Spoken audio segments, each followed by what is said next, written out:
Good morning, everybody. While you are standing, let's bow our head for a word of prayer. Our gracious and loving Heavenly Father, we come before your holy presence in the name of our dear Lord Jesus Christ this morning. Thank you, Holy Father, for gathering your dear children once again this morning, that we can come before your holy presence to be taught by you. As you taught them wonderfully and powerfully in the morning session, we pray that once again you will teach us. Because you said, Lord, that you will gather your remnants in this place, in this Lancaster, where they can be taught by you, where you will teach them, make your ways known to them, and restore them to their fullest destiny, and also crown them with your goodness and empower them with your mighty spirit, in spirit, soul, and body, and also to be transformed by your majestic grace. For such a purpose, you have gathered them here, Lord. And all those who are watching online and through satellite television, I ask you now to open the eyes of their understanding. Give them an understanding heart and a listening ear, that they may hear what the Spirit of God is speaking to the churches in these last days. In the name of our blessed Lord Jesus Christ we pray. Amen. And please be seated. I hope you all had a great sleep last night. Did you? Wonderful. Which means you did not pray. See, I caught you. If you had a peaceful sleep, it means that you did not pray. See, if you had travailed, you could not have slept. But nevertheless, God is our good God. I'm sure you prayed. And because you prayed, you slept well. Amen. See how kind-hearted I am. Are you ready? Yes. What I'm going to share with you this morning is a two-part message. Part one will be this morning and part two will be tomorrow.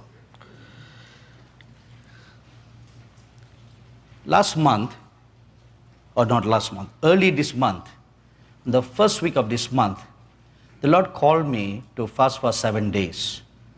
He said, come and sit with me. I want to talk with you.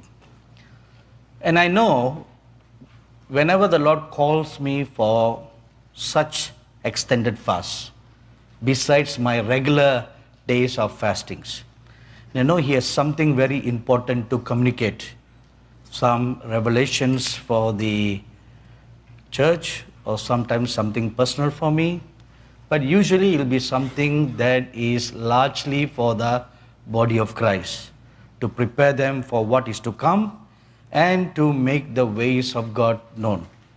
So from the 1st of August to the 7th of August, I was waiting before God. And on the 2nd of August, as I was meditating the scriptures at about 10 o'clock at night, I heard the Lord Jesus say, do you want to come to my house? You know, if the Lord Jesus asks you a question like that, who would want to say, no, I don't think so? Would you? No. And neither would we say, Lord, I'm too tired today. Let me come tomorrow. Would you say that? No. Neither would we say, oh Lord, it's already late. Can we do it tomorrow at a more convenient time? We wouldn't say that, right? None of us in our right mind would say that, because this is a a once in a lifetime opportunity you don't want to miss. You never know whether you'll get a second chance or not. So when you do not know, perhaps there will be. But if you do not know, why miss this opportunity? Am I right? So I said, yes, Lord. And the very next instant, I found my soul before the throne of the Lord Jesus Christ. And as soon as he saw me, he said, come. So I went near to the Lord and I noticed a large ivory box, like a chest. It was below the bottom of the throne of the Lord. And he opened the chest and I saw many scrolls in it. And among the many, he picked up one scroll. And he said, look. And when it opened, or before it opened, there on the scroll was written the word book, or the title, Book of Mysteries. And then when he unfurled the scroll, he unfurled it to a section called the Last Days Mysteries. The mysteries that belong to the last days. If you read Revelation chapter 10 verse 7, it says there that when the seventh angel blows his trumpet, the mysteries of God will be made manifest. Now we are living in that time. That is why God is making his many mysteries known to the body of Christ. Now why does he make that known to us? Because before the bride can be raptured, she must grow to the full stature and the full measure like the Lord Jesus. If you read Luke chapter 3, it says that when the Lord Jesus as a 12-year-old boy came back from Jerusalem, it says that he grew in wisdom and he grew in stature. Two kinds of growth, physical growth as well as in wisdom. So as growing in wisdom and grew in stature. And now Ephesians chapter 4 tells us we must all come to the full stature of the Lord Jesus Christ. Secondly, full knowledge of the Lord Jesus Christ. So similar to how the Lord Jesus grew. Full in wisdom and full in stature. So that being the case, before the bride can be raptured, now the Lord is releasing all those mysteries and the wisdom kept hidden from the ages so that the bride can be full of the wisdom and the knowledge of God. So this is number one. Number two, the book of Revelation is not written in a chronological order. Chapter 1, chapter 2, chapter 3, chapter 4. It's written like that for our understanding. However, the events that are mentioned there are not written in a chronological order, which means the events of chapter 4 will not necessarily take place after the events in chapter 3, not in those order. So many theologians and Bible scholars go in error interpreting the book of Revelation because they think the book of Revelation is written in that chronological order. So they interpret it in such, okay, these events will take place, that event, not even the evangelical leaders, but even Pentecostal leaders. For example, in Revelation chapter 4, verse 1, where it is written, John hearing the Lord Jesus say, come up. So that many Pentecostal teachers interpret to mean the rapture of the church. That this is the rapture of the church has already taken place. Why? Well, the reason is like this. In chapter 2 and chapter 3, the Lord Jesus talks about the 7 churches. And then from chapter 4 onwards, there's never a word mentioned about a church. So therefore, the logical interpretation is when John was caught up, the church was caught up. But John is not the church. Right? He is a prophet there. If John was the church, then why talk about the 7 churches in Revelation? So, when the Lord Jesus spoke about the 7 churches in Revelation, those 7 churches literally existed at his time. So the 7 churches existed, so did John. Both existed at the same time. So if John was caught up, those churches should also be caught up. So the rapture should have taken place in the 1st century, isn't it? That is not so. So the Apostle John had a powerful experience to be caught up to heaven, to see the wonders of heaven, so that he can write to us, telling us things that must shortly come to pass.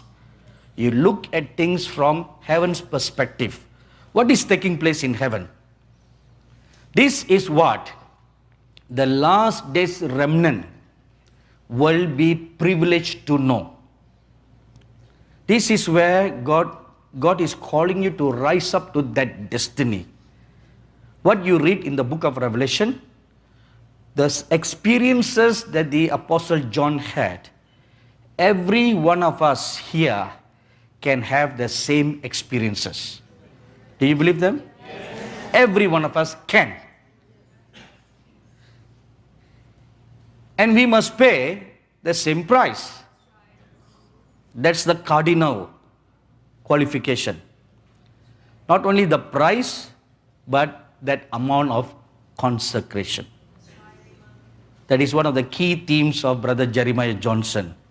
Right? These past 3 sessions that he spoke, his chief theme, if you notice, is consecration. Consecration is the after effect of repentance. So when you repent, you consecrate yourselves afresh to God. So the degree of consecration. Number 3, qualification, surrender. You totally surrender. When you surrender, that surrender must be without any strings attached. This is our problem. When we make a surrender to the Lord, we have strings attached. Lord, I'll surrender, buts. We put many buts there. And our surrender is not a total surrender. It's 10% surrender or 20% surrender. Unless and until there is a 100% surrender, then it is counted as truly consecrated. If there is no 100% surrender, then you are not consecrated. We are not truly consecrated. We are not truly consecrated and set apart for the Master's use. You know, the very word set apart, it means it cannot be used for any other purpose. And that translates to mean, if you are set apart for God, the you does not exist. See, you already set apart. So you cannot be used for any other purpose. Meaning, yourself does not exist anymore. To satisfy the self, the pleasures of the self, the pleasures of things pertaining to the flesh must be all crucified. It doesn't exist. We must come to that level. Of course, it's absolutely possible. At the same time, we cannot deny the fact that it takes time. The degree, upon the degree of your consecration, then the grace will begin to increase in your life. On the first night, I shared with you about Brother A.A. Allen. Remember? That God had him, that he really sought God, and then he had a powerful ministry after that. But I purposely left aside one important part of his encounter. In the encounter, the Lord Jesus appeared as a ball of light before him, and spoke to him of 11 things or 13 things that are a stumbling block in his life, that is preventing him from a total consecration. So the Lord told him, the day that you get rid of all the 13, that's the day the fullness of the Spirit will manifest in your life. So he wrote down all the 13 points on a piece of paper, and the last two were very, very personal to him. So he did not even share that with his wife. Absolutely too personal. So he erased them from the note that he had written, and he eventually wrote a book called Greater Power to the tomorrow I'll tell you the name of the book. Okay? I forgot. But it's available for free on the internet. So you can go and download. If I'm too kind, I'll give you the link to where you can download. Okay? The price of God's miracle working power. The price of God's miracle working power. If you just Google it, thank God for Google, and you'll find links, and then you can find free download. So just click the free download and you can have it and you can read it. So now the point is this. So those 11 points that the Lord spoke to him, which are general for everybody, based on scriptures. That's why he wrote a book on it. So each time he overcomes one, he'll just tick on the list. Eventually he reached the bottom of the list, all 13. And when all 13 were ticked, he was truly consecrated. Truly consecrated. It was after that he saw the fullness of the power of the Spirit manifest in his life. So that's the key. So the fullness of the Spirit comes in totally yielded. That's point number 4. Yielding. Totally yielding. Yielding to the Lord. So, in a nutshell, what those 4 points means is this. You die. Simple, isn't it? You die. Because the dead knows nothing. Have you been to funerals? I'm sure you do. Have you walked past by the coffin and you see the dead person in the coffin? Does the dead person ever keeps an account of who came, who didn't come? No. They don't even care who came or who did not come. They don't mark attendance, do they? No. The dead knows nothing. We must come to that state of dying where it doesn't matter anymore. Your reputation doesn't matter anymore. You are totally dead. So your own will, your own desires, your own ways don't matter anymore. This we find personified in the life of the Lord Jesus. Though being God, he thought it not robbery to be equal with God. Meaning, when he was not equated with God, it didn't bother him. It didn't bother him. He emptied himself of all that. Not only put away divinity, even the thought of divinity, he put it away. Now this thinking is a great enemy we must control. We must overcome. Because externally, you may be humble, but your heart may not be humble. Your mind may not be humble. Your mind will desire to be recognized, but externally you may be pretending, okay, doesn't matter. Doesn't matter. Have you experienced that? It doesn't matter, but your heart and your mind will be thinking, oh my, they did not recognize me.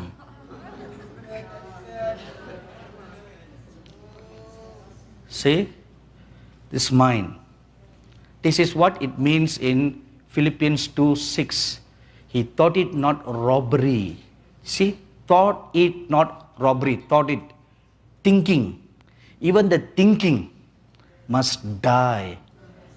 Your thought life must die, be crucified.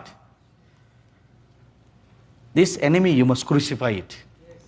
Never ever, even the slightest moment of feeling, looking at self, I am insulted, I am ill spoken of. The moment you try to look at yourself, then you will know that the I is still alive.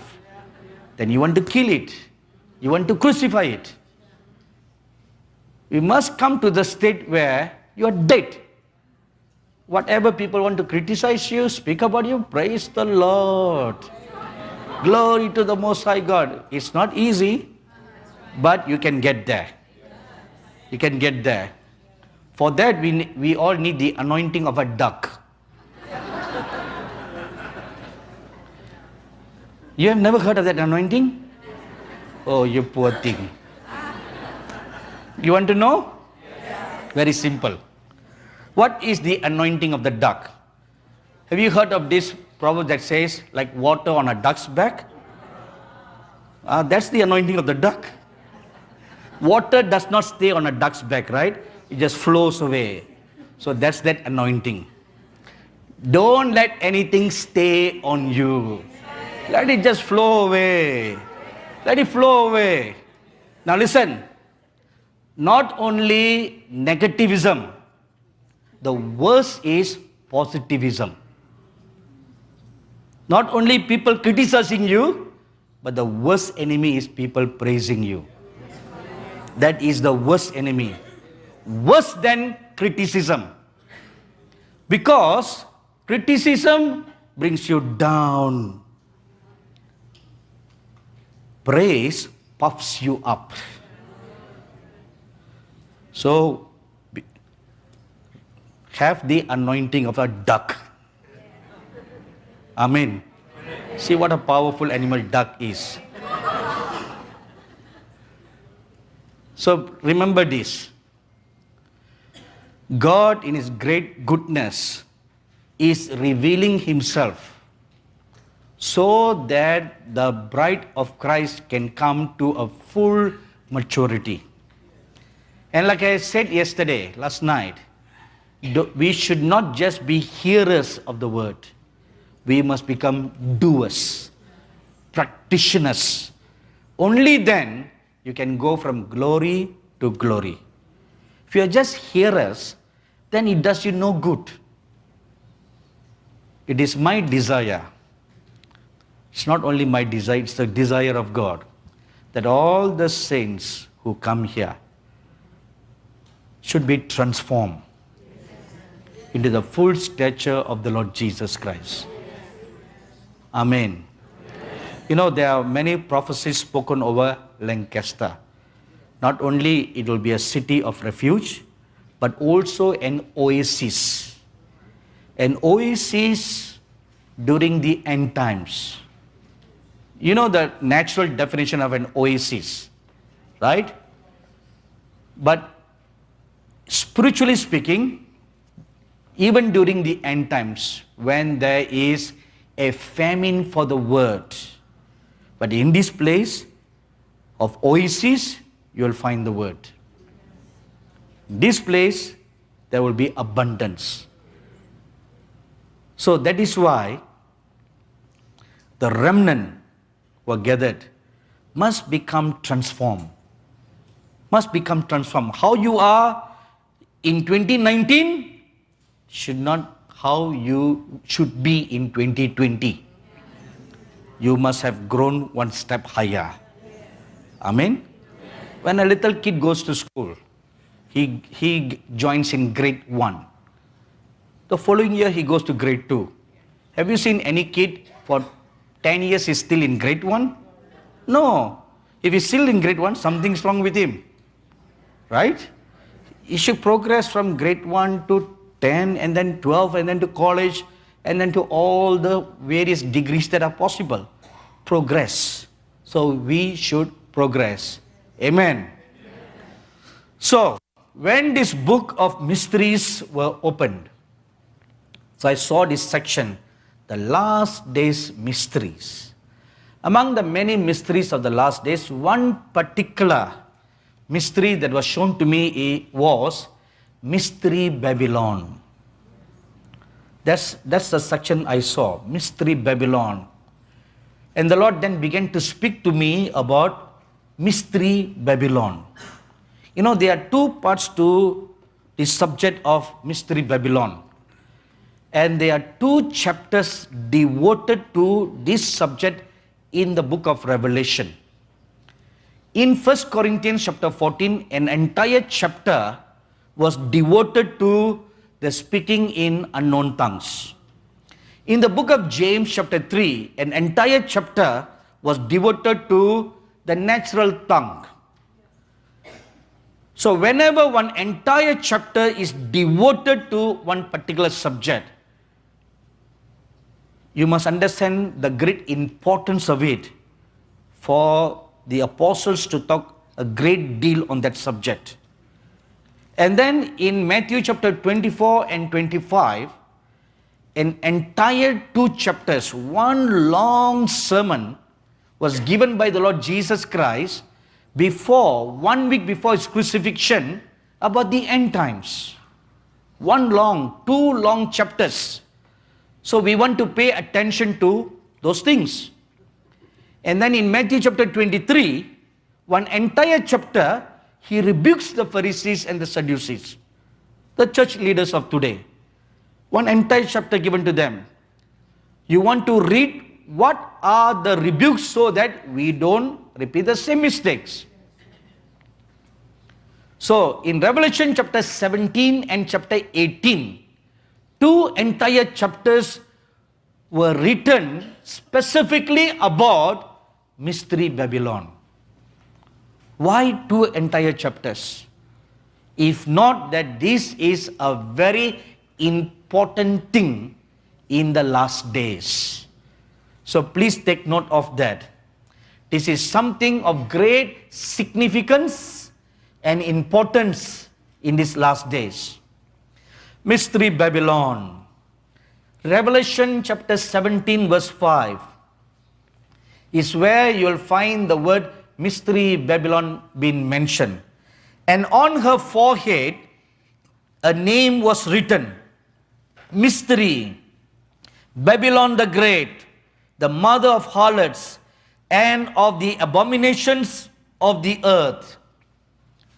When the Apostle John was taken in the spirit to a wilderness, and he saw this woman, and on her forehead, he saw all these names that were written about her. Now, you all know very well that names convey character. It's not just a name. It conveys a character. Like Abraham, father of nations. Sarah, mother of nations. Jesus, the one who saves. So the names signify their characters. Similarly, now all these names, Mystery, Babylon the Great, mother of harlots, abominations of the earth, those are the 4 characteristics about this Babylon. So is it Babylon is a literal Babylon as well as spiritual? This morning I will share with you about the literal Babylon. And then tomorrow we'll look at the spiritual Babylon, the spirit behind Babylon. In everything there is a spirit behind it, both good and bad. There's a spirit that works it. It's not just an external working. Why are gay people just simply gays? How can someone signify, all my life I thought I was a gay? Why do they, have you heard people say that? How could they suddenly say like that? Recently I read in the news, a mother came out and made a declaration for her two boys. One was 8 and the other was 9. And she said, I want to declare to the whole world that my two sons are transgenders. How did an 8-year-old boy and 9-year-old boy know they are transgenders? And the mother is making that declaration. And in Sweden, there is a law, national law, that you cannot force your children to be a male or female. Let them discover themselves. They may be a male today, but along the way, they may want to be a female. So as a result, the law encourages every family to cross-dress their children. One day they are dressed as a male, another day they are dressed as a female. And then another day cross-dress. So as the children grow up, they don't grow up knowing who they are, they grow up confused. Am I right? Totally confused, and they become like zombies. Can you imagine your little kids? From 2 years old, you cross-dress them. The boy, your son or your grandson, you are calling him Michael, Michael, Michael, or boy, boy, boy, and then you dress him like a girl. So this little boy will be thinking, who am I? A boy or a girl? So he'll grow up.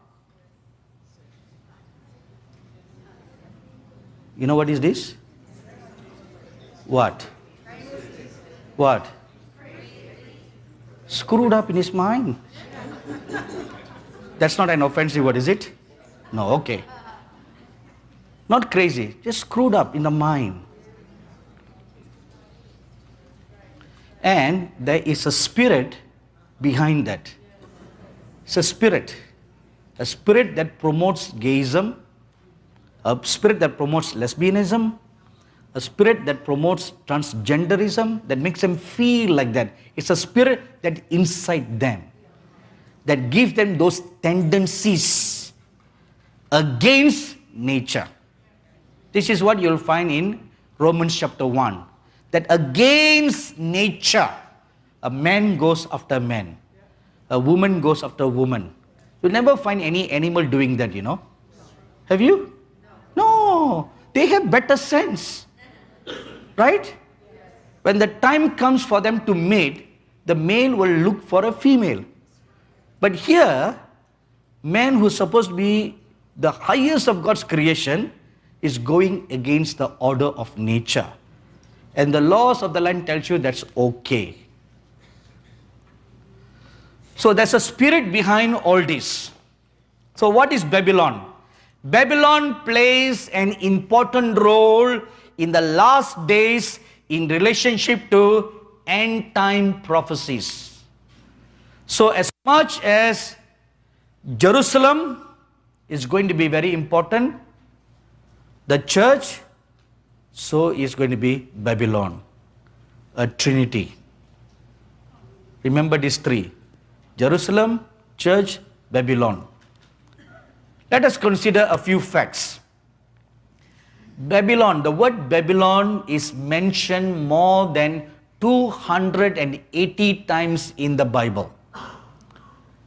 Number two, the book of Revelation contains 404 verses.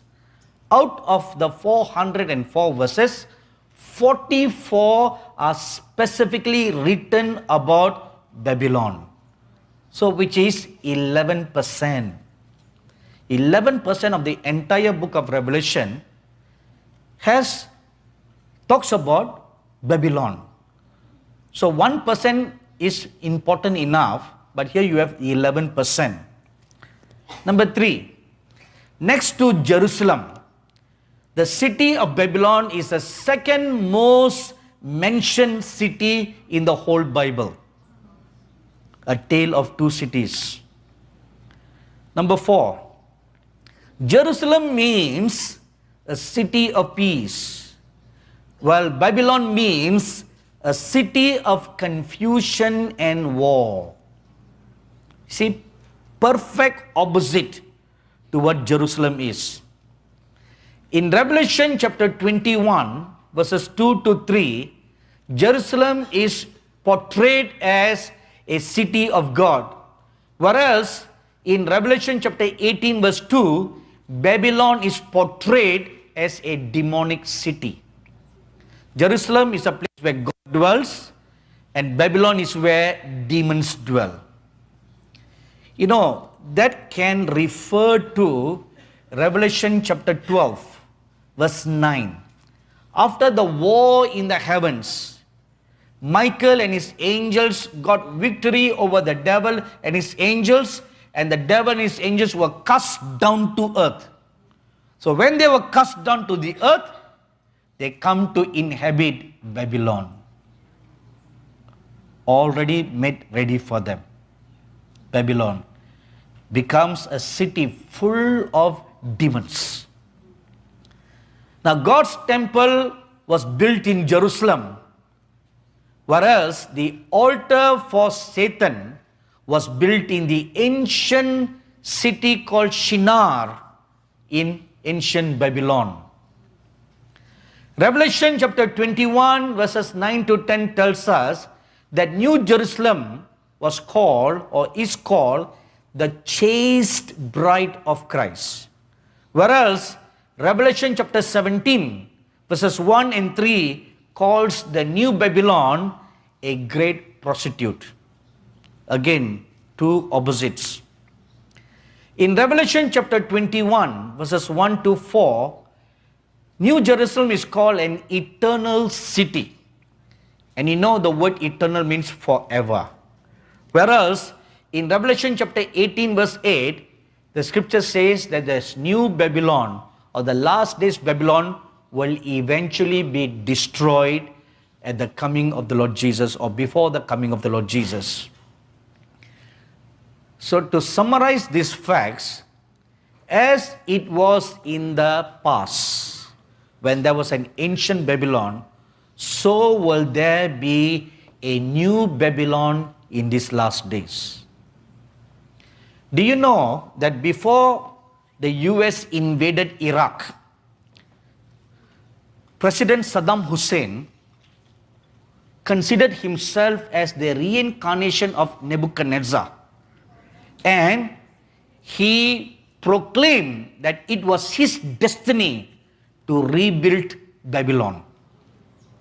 So in the ancient ruins of Babylon, he began to build the same old city, the same palace that Nebuchadnezzar had made. He even had bricks made with his name, Saddam Hussein, on one side, and on another side is Nebuchadnezzar.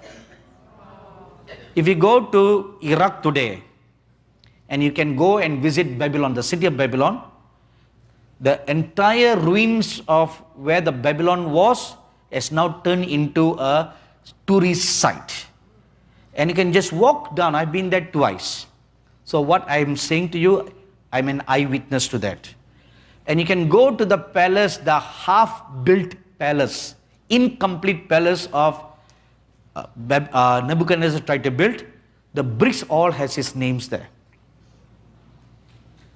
Now, Saddam Hussein wanted to restore the old glory of Babylon, but it was not the right time. So he was taken out. And it was not the right time. Secondly, he was not the right person to rebuild Babylon. That is the call given to the Antichrist. He will come to do that, not Nebuchadnezzar. So that is why he was removed, so that he could not preempt the seasons and the times that God has kept in his hands. Even the good and the bad in the world, remember this, the seasons and the times are in the hands of God.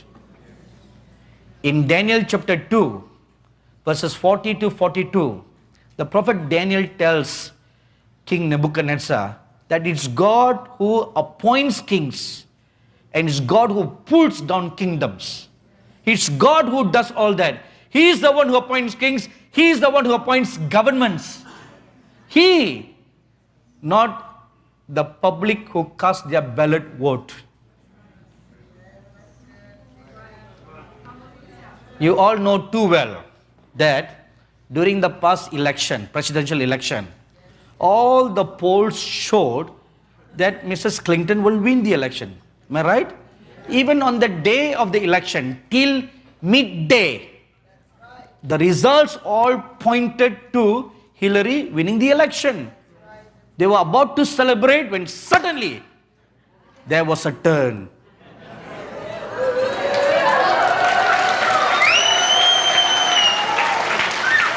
Suddenly, even Mr. Trump thought he has lost. Right? Suddenly. That suddenly is not Russia, you know. Not Russia. It's the finger of God. Amen. Finger of God.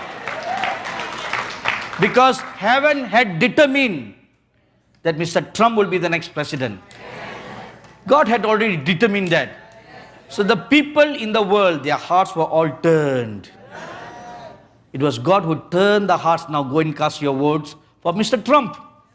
Sudden turnaround that took place at midday. So it's God who appoints kings. It's God who appoints governments. So the seasons and the times are in the hands of God. Sometimes we don't understand why these things are happening. How can God appoint a communist government? If it is God who appoints, then it also means, did God appoint the communist government who is torturing the Christians? We can ask a valid question like that. Do you know, in 1959, when China invaded Tibet and took possession of Tibet, 100 Tibetan refugees or Tibetans left Tibet and became refugees in India. So was the Dalai Lama. So till today they cry over their lost city, their lost nation, and we feel so sad that all this mess have taken place, poor people have been displaced and all that. But do you know,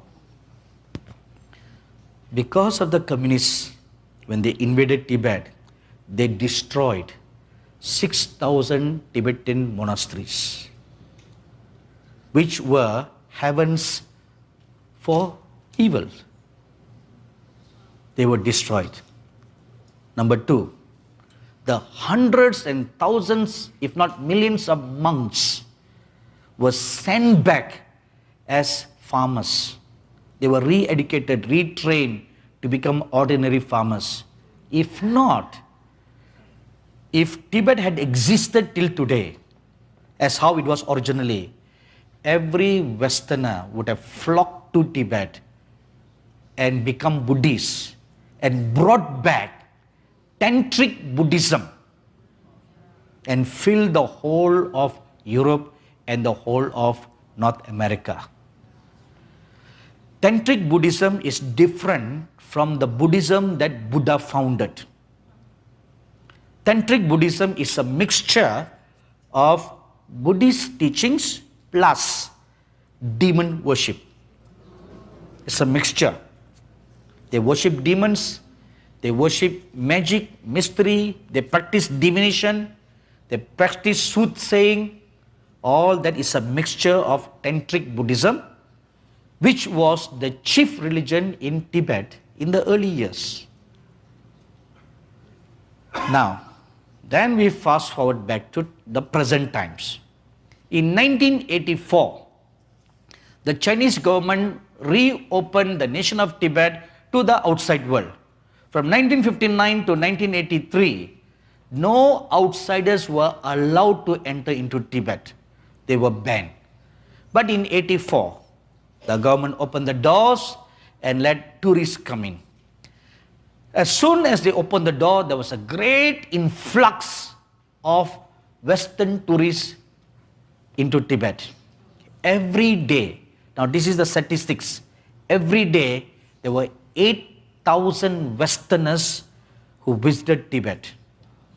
And the reason why they come to Tibet is not to see how good the country is, but to learn Buddhism. I personally met 3 Westerners during my first trip to Tibet. One woman from Spain, one guy from Germany, and one guy from Belgium. We were traveling together from New Delhi in India to Nepal, and then from Nepal to Tibet. And I asked them, why are you going to Tibet? And every one of them said, we want to learn Buddhism. Can you imagine every day, not a month or a year, each day, 8,000 Westerners were flocking into Tibet. So what did God do? He turned the heart of the communist government, and in 1989, Tibet was closed. Closed to outside travelers. So no Westerners can go in again. Closed. From 1989 right up to 1992. So when 1992, when the country was reopened again, but it was reopened with limited travel, which means backpackers not welcome. You must go in an organized tour, 10 in a group. So who want to pay big money to go? So that caused tourists to go down. See, it's God is in control.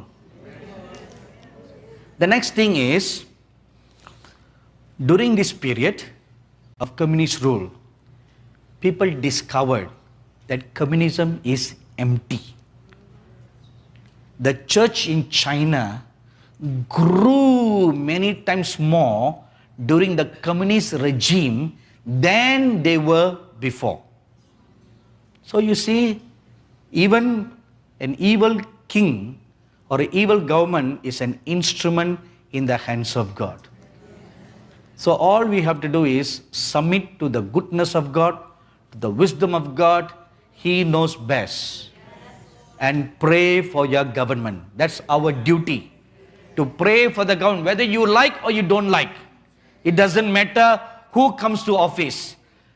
Christians, a good Bible-believing Christian's duty is to pray for the government. Pray for the king, pray for the president, pray for the prime minister, pray for all the ministers, the secretaries that work together with the leader so that we can live peaceful lives. See, this is God's counsel for us. Now some historical facts about Babylon. Now, the reason why I'm giving you this information is because what happened in the past is going to be repeated again in the future. So, in order to know the future, we need to look at the past. This was how Babylon was in the past. This is how she will become again in the future. Number 1, ancient Babylon was situated in a plain called Shinar. Genesis chapter 10 verse 10. Now where is Shinar? Shinar is situated by the banks of the Euphrates River, which is 50 miles south of Baghdad. So it is a beautiful 1-hour drive by car that you go past by all the nice cities of Iraq, and you eventually reach the ancient city of Babylon. When you step foot at the gates of Babylon, you are transported back 3,000 years. Whatever your eyes will see in that place are 3,000 years old. So back to the future. There's similarity, no? There's a car in that movie and you take a car in the real. Same. Number 3. Old ancient Babylon was an important commercial and trade center. It was a bustling commercial center like New York, London, France, Paris, all those important cities. By the way, New York is not Babylon. Many preachers preach like that. New York is Babylon or America is Babylon. No. They are not. It is not Babylon. Babylon will be Babylon. Number 4, it was a powerful kingdom during the years 1792 to 1750 BC. Number 5, it was a powerful military nation, militarily very powerful. And in 597, Babylon conquered Jerusalem. 2 Kings chapter 24 verse 10. Now God allowed Jerusalem to be conquered because of their sins, and God said, I will use the Babylonians to discipline you and humble you. Now here you have a direct scriptural evidence that God uses nations to discipline other nations and to subdue other nations. It's the hand of God. Similar to what I just told you about China and Tibet. In the same manner, during the communist regime in China, the Christians became very strong and bold. During seasons of persecution, they were made very strong, very bold. And so are the Christians in Russia. Now Russia, Mr. Putin has enacted new laws. Now they are going back to the cold days of once again persecution for Christians. After the fall of communism, there was a respite, days of respite for the Christians in Russia. Now they are going back to the old days. Presently, no foreign Christian preacher is allowed to enter Russia. You can go as a tourist, but you are not allowed to preach in any church, even in a church, not allowed. You are not allowed to visit any Christians. You are not allowed to give any tracts. You are not allowed to do any of these religious things. And for the Russian Christians, they can worship in their own homes or in their officially designated churches, but not evangelize. These are the old laws that came back again. So Babylon was a militarily powerful nation. Number 6, it was a very religious nation or religious culture. It believed in the worship of many gods and goddesses. And we think that India has many gods. The ancient Babylon had more gods or similar gods. Hundreds and thousands, if not millions of gods and goddesses. And there is a God for everything. A God of the wood, a God of the tree, the God of current, the God of this, God of that, a God for everything. So they worship a pantheon of gods and goddesses. And each city had a patron god and a temple. Every nook of the corner of the streets, you will find a small altar or a small temple, and there is a god for that. This was found in Babylon. I was shocked when I first went to Nepal in 1986. At the turn of every street, and at the turn of even the corners of a street, there is a small altar. And the pious Hindus in Nepal, they would reverently bow down and worship those gods and those altars and even feed them. I saw a woman feeding rice to these idols. That's how religious they were. What I saw in Nepal made me realize how the Babylonians would have been. Very, very religious people. And being religious, they had two kinds of practices. One, they practiced divination, witchcraft, and magic. Daniel chapter 1 verse 20, chapter 2 verse 2, verse 10, verse 27, chapter 4 verse 7, chapter 5 verse 7, and verse 11. In all these scriptures, you'll find mentioned in the book of Daniel about the religious background of the Babylonians. They practiced divination, witchcraft, magic, and they were soothsayers. Soothsayers meaning they were prophesying. So they prophesied. Besides that, they were also great in astrology.